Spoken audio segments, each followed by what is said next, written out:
Hey everybody, Shoebox Legends here. Thanks for joining me for a video response episode today. This one is going out to Styx G and Brandon Jensen. They are running a contest together for reaching 450 and 200 subs, respectively. And wanted to hop in on this one because, well, first of all, I'm very familiar with Styx G, a little bit less so Brandon Jensen, but we'll be checking out his channel. But Styx is an awesome member of the community. I know has been supportive of my channel and so many others in my limited time here on YouTube.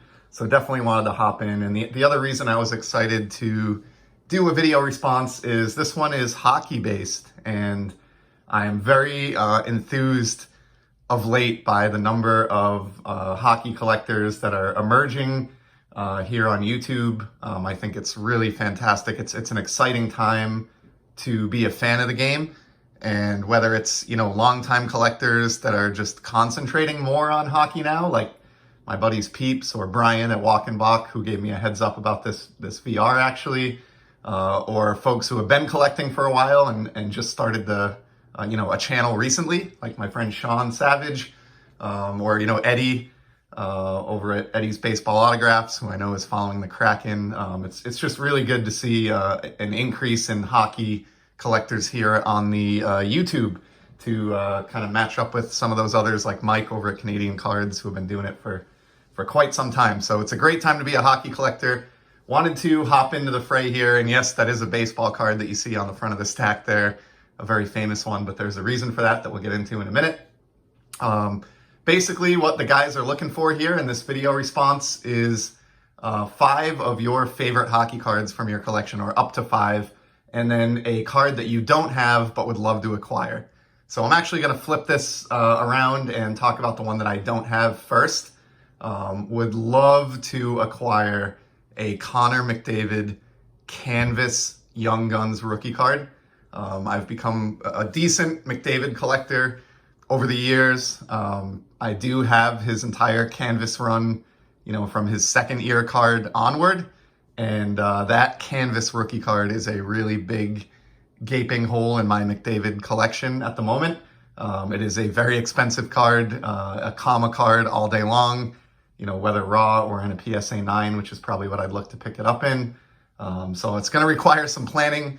I am hopeful that over the coming winter, work bonus and tax refund and some other things, maybe some flipping action. I do have a plan in place to try to acquire that card before the spring if I can manage to.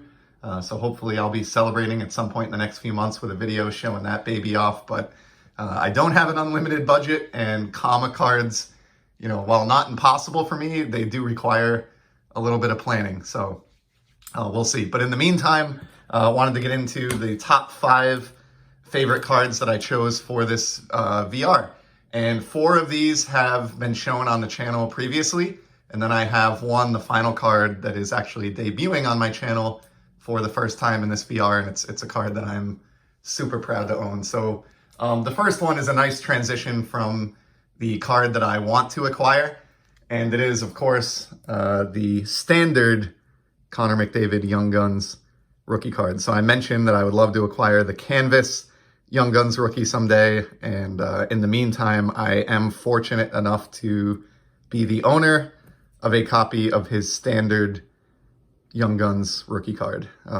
Pulled this from a pack myself. I've told this story before on the channel, maybe even in a previous VR, but back in 2015, around the holidays, it was actually Christmas Eve, I believe, swung through Target and picked up one of those metal tins of Upper Deck Series 1 hockey from 2015. In fact, I still have the tin here in my office. I hung on to this just because I thought it was kind of cool that a card this big, came out of this. And so I decided to keep this packaging. It's actually kind of a nice tin anyway for card storage. But long story short, I kid you not, I opened the very first pack out of that tin, and about 3 or 4 cards in, the McDavid rookie was staring at me, which even at the time was a big card, $100+ card right out of the gate.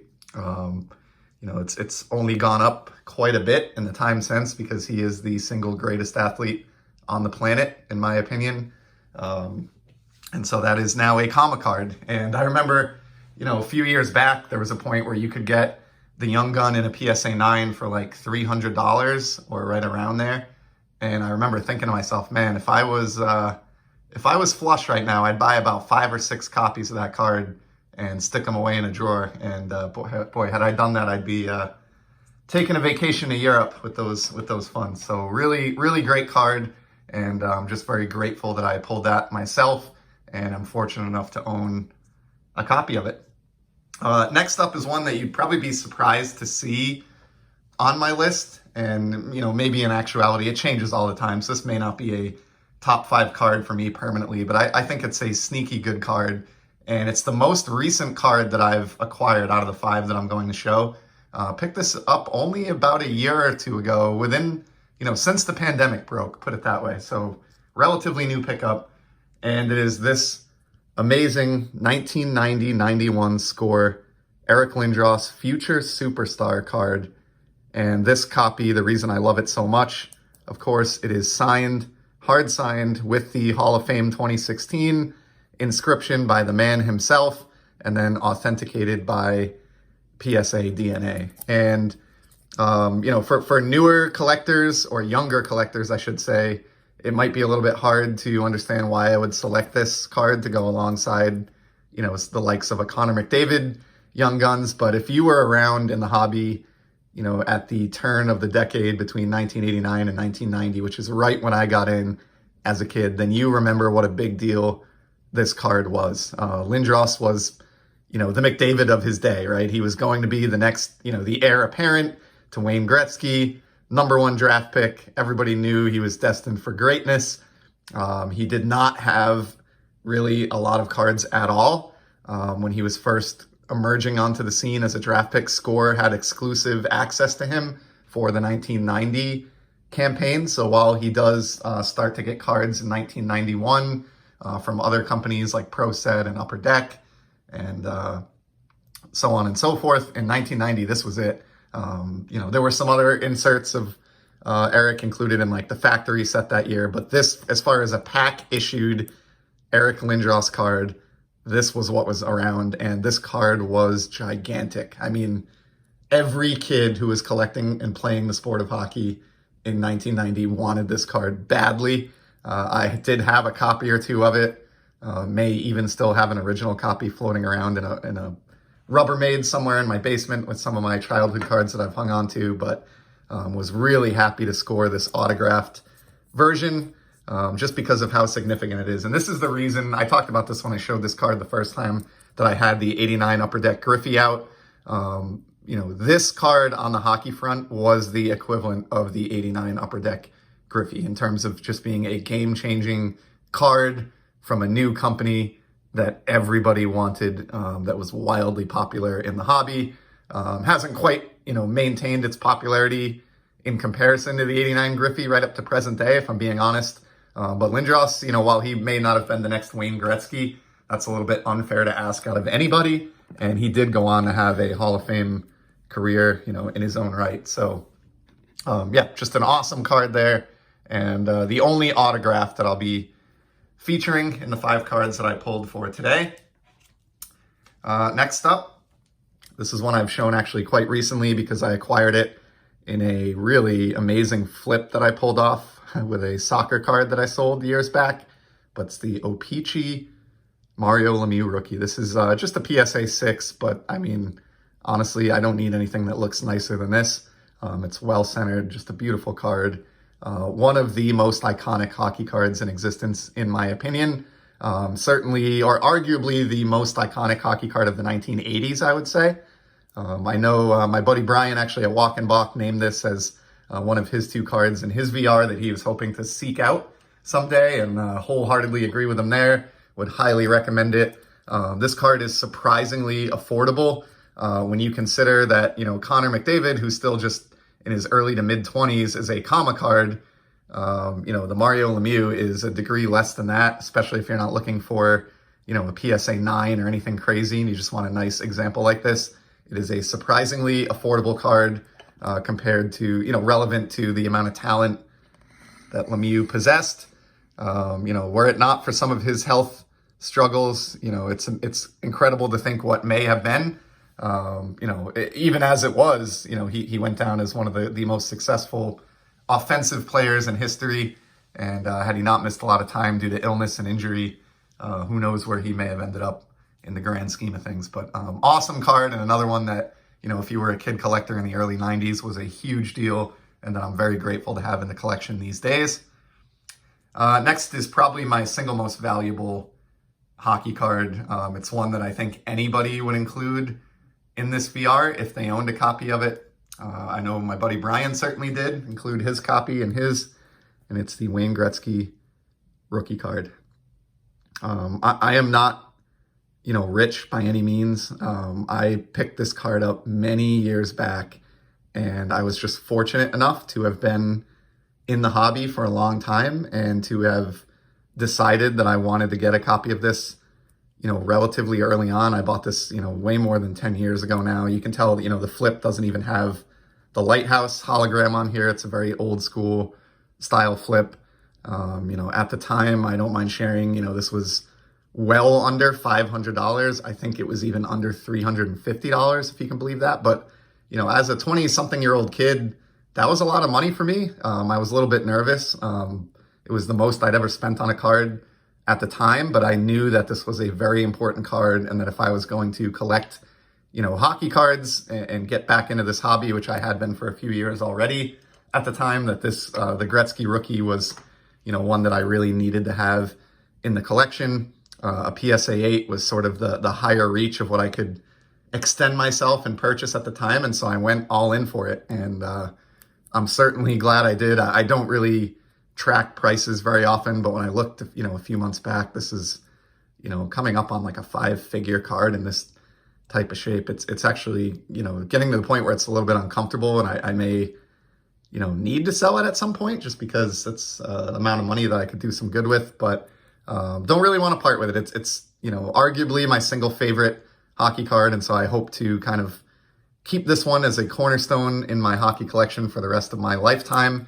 And I'd be remiss if I didn't show the back. The 79-80 Topps and Opichi hockey release contains the greatest hockey card back design in the history of hockey cards, if you ask me. I just love that skate motif that they went with. They still managed to fit a cartoon in there, some stats and a write-up. Just really nice, aesthetically pleasing card. So in addition to being, an iconic card, it comes from what I think is the greatest hockey set ever produced. It's the rookie card of the greatest hockey player ever produced, and it's just a winner for all of those reasons. Got a little bit of glare here with the overhead lighting. It's a little bit rainy here today at Shoebox Legends headquarters, so have to use the overhead light. Not a lot of natural light in the office, but so there's the first 4. I have one more to go here, and this is the card that I have not shown yet on the channel. I've kind of been saving it for a special occasion, and this seemed like one. And in case you can't tell by the 4 cards that are laid out before you there, I tend to lean towards high-scoring offensive players, more so than goalies or defensemen in my hockey collection. It's not that I don't collect goalies or D-men, but ever since I was a kid and played, wing and center as a young ice hockey player growing up, I've always just gravitated towards the scorers. And the 5th card that I have to show, will fit right in with those 4 in the background. It is, arguably my favorite present-day player, or at least right alongside Connor McDavid for my favorite present-day player, and a guy who's been in the news a whole lot this year as he continues to rack up goals. The Alex Ovechkin Young Guns rookie card from 2005 Upper Deck. So this is, I would say, for a budget collector at least, or, I say budget collector, everybody's hobby budget is different. I recognize that. Certainly grateful, and I think I have plenty of disposable income to spend on the hobby, more than most and less than some others. But as far as, mid-range or cards that most people could afford in their lifetime, not some crazy $30,000 numbered to 50 signed patch auto or something like that, but for basic Ovechkin cards, this is the rookie to have. The Young Guns is where it's at, year in and year out. I am so happy that I was able to land his, again, like the Gretzky, and a Lemieux years back at a price point that is a hair of, or a shadow of what they currently sell for. And it's just an example of, sticking in the hobby. And if you do something long enough and you pick up enough things, you're going to, hit on some nice ones over time that really appreciate and value. It's not why we collect, but it is a nice side effect of being a collector. And so wanted to show that very important rookie card of a very important player and scorer and a guy who brings me a lot of joy as a fan. And that will complete my top 5 hockey cards VR for Styx G and Brandon Jensen. So some pretty impressive rookies there. I'm a collecting child of the late 80s and 90s, so I just can't help it. The rookie card is, where it's at for me, and I probably have this 89, Upper Deck Ken Griffey Jr. to at least in part thank for that. But this is what I chose on the hockey front. I hope you enjoyed looking at these. They're certainly some of the cards that I am most proud to own in my entire collection. Appreciate the opportunity to participate in this VR. Styx and Brandon, great job, guys. Way to give back to the community. Looking forward to seeing all the other responses out there as well, and to seeing how everybody does in the box break that results from this. So thanks everybody for stopping by, and I will certainly be back in the near future with some more sports card content. Until then, take care.